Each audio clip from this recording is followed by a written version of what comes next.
Buenos días, estimados estudiantes. Hoy vamos a hablar sobre la respiración celular.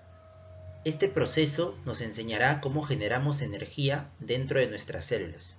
Mucha atención. Se puede definir como un proceso que genera energía en la célula a partir de nutrientes como la glucosa. La energía que vamos a ver se llama ATP. ATP significa, por sus siglas, adenosintrifosfato. La glucosa que veremos se genera a partir de los carbohidratos que nosotros consumimos, por ejemplo, la papa y el arroz. La glucosa puede entrar gracias a la sangre a cada una de las células en nuestro cuerpo. Una vez que la glucosa ingrese, entonces sufrirá un proceso llamado glucólisis.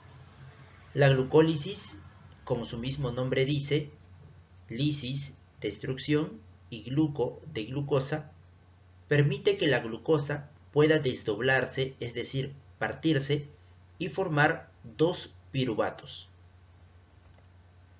En el proceso de glucólisis también se formará dos ATPs y dos NADH2.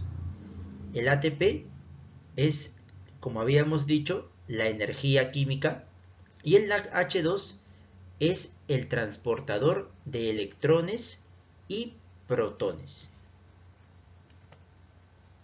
Los piruvatos van a pasar a realizar un proceso llamado respiración celular anaeróbica. Esto ocurre en el citoplasma. La respiración aeróbica permite la fermentación. Hay dos tipos de fermentación, alcohólica y láctica. En la fermentación alcohólica se genera etanol y en la láctica se genera lactato. Como hay dos piruvatos gracias a la glucosa, entonces también se generan dos etanol y a su vez dos lactato. Los piruvatos también tienen otra opción, es decir, no realizar respiración anaeróbica y realizar otro tipo de respiración, al cual se le llama aeróbica. Pero para lograr esto necesitan de una organela celular llamada mitocondria. Si la célula no posee mitocondrias, entonces no puede hacer respiración aeróbica. Es el caso de células como los glóbulos rojos o células bacterianas. Ahora comentemos sobre la respiración aeróbica. Primero, ubiquémonos dónde ocurre. En la mitocondria. Vemos aquí en el esquema de la pantalla el citoplasma, que es el espacio que está afuera de la mitocondria. Luego vemos por debajo del citoplasma una doble capa de fosfolípidos que está representando a la membrana externa de la mitocondria. Por debajo observamos el espacio intermembrana, que es un lugar en donde van a ocurrir una serie de reacciones químicas. Por debajo vemos dos capas de fosfolípidos que están representando a la membrana interna de la mitocondria. Y por debajo está un espacio llamado el mitosol, que es un lugar interno de la mitocondria. Bien, en la membrana interna de la mitocondria también podemos observar varios complejos que están por su sigla representados: C1, C2, C3, C4. Son complejo 1, complejo 2, complejo 3 y complejo 4. Y a su lado vemos a una proteína de color rojo llamado ATP sintasa o ATP sintetasa.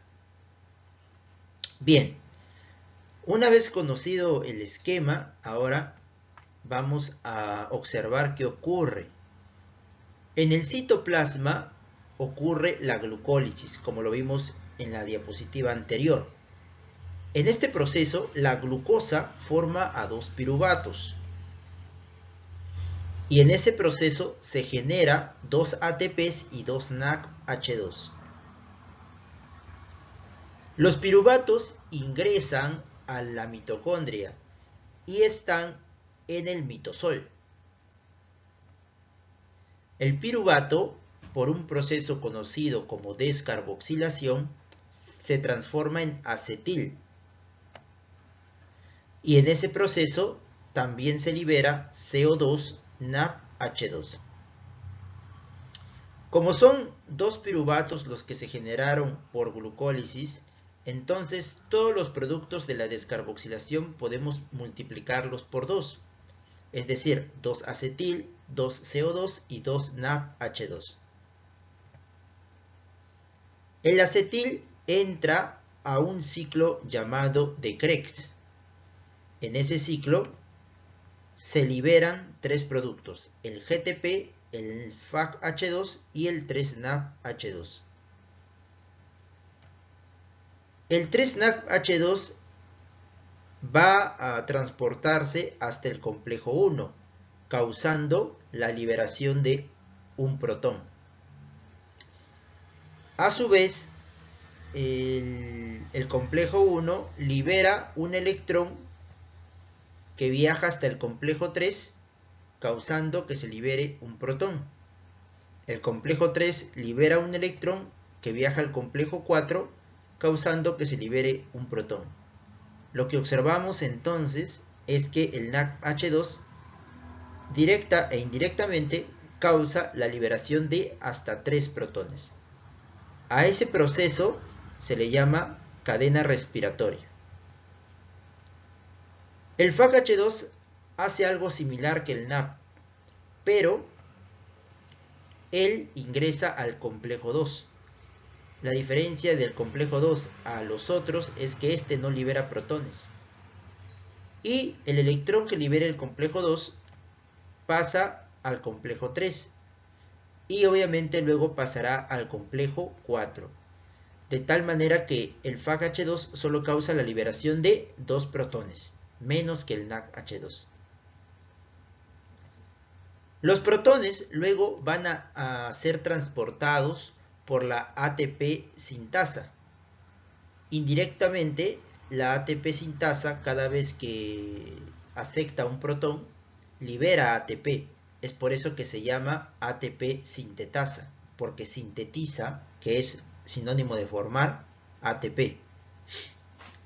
Luego, este proceso recibe el nombre de fosforilación oxidativa. ¿Ok? Fosforilación oxidativa es lo que hace la ATP sintetasa cuando a partir de los protones genera ATP.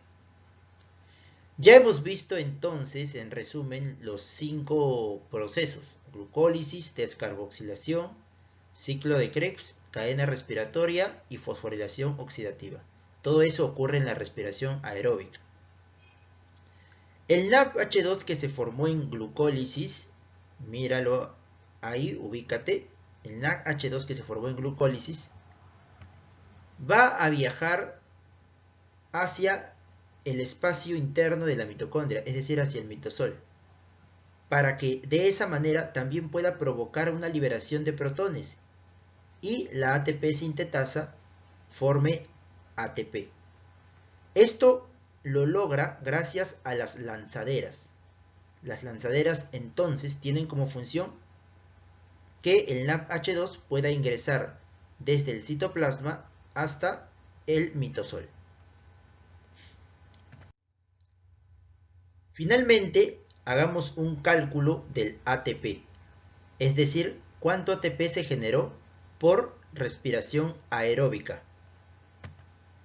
Si cada NADH2 formó 3 ATPs, FACH2 2 ATPs y un GTP 1 ATP. Te explico por qué estas cantidades. ¿Recuerdas que el NADH2 formó 3 protones? Entonces, cada vez que pasaba un protón, se liberaban un ATP, gracias a la ATP sintetasa. Entonces, si el NADH2 causa la liberación de 3 protones causará la formación de 3 ATPs. ¿Ok? El FACH2 en cambio genera 2 protones. Por lo tanto, genera que se formen 2 ATPs en la ATP sintetasa. Y el GTP es algo similar al ATP, así que es por eso que son iguales. Entonces, en la glucólisis que ocurría en el citoplasma, se formó 2 ATPs y 2 NADH2. Esto es igual a 2 ATPs más 6 ATPs. Es solo reemplazar, en lugar de NADH2 estamos poniendo 3 ATPs, por lo tanto se generan 6 ATPs. Y la suma nos da una igualdad de 8 ATPs. En la descarboxilación se generan 2 NADH2. Esto es igual a 6 ATPs, ya que hay que reemplazar nada más, en lugar de NADH2, poner 3 ATPs. En el ciclo de Krebs se generan 6 NADH2, 2 FACH2 y 2 GTPs. ¿Por qué? Porque todo lo hemos multiplicado por 2, ya que el cálculo que hacemos es a partir de una molécula de glucosa. La glucosa formó 2 piruvatos. Entonces, así como en la descarboxilación multiplicamos todos los productos por 2, de la misma forma hacemos en el ciclo de Krebs, todo por 2. Después de hacer un reemplazo de cada una de estas por ATP, nos sale un igual de 24 ATPs. Y si sumamos los 8 que se generó en glucólisis más los 6 de descarboxilación y los 24 del ciclo de Krebs, se genera un total de 38 ATPs. La respiración aeróbica entonces nos permite formar 38 ATPs, pero la respiración anaeróbica nos permite formar 2 ATPs solamente, ya que en la respiración anaeróbica solo ocurre la glucólisis. Bueno, y la fermentación, pero en la fermentación no se forma ATP. Es por eso que la aeróbica es una respiración más ventajosa que la anaeróbica. Sin embargo, algunas de nuestras células hacen respiración anaeróbica, como es el caso de las células musculares. Siempre y cuando las células musculares se vean privadas de oxígeno, es cuando realizarán el proceso de anaeróbico. Pero si nuestras células están bien oxigenadas, realizan el proceso aeróbico. Bien, espero que se haya entendido todo. De todas maneras, si tuvieran dudas, las pueden comentar. Y pueden volver a ver el video cuantas veces quieran para que ustedes puedan comprender bien el tema. Muchas gracias por su atención.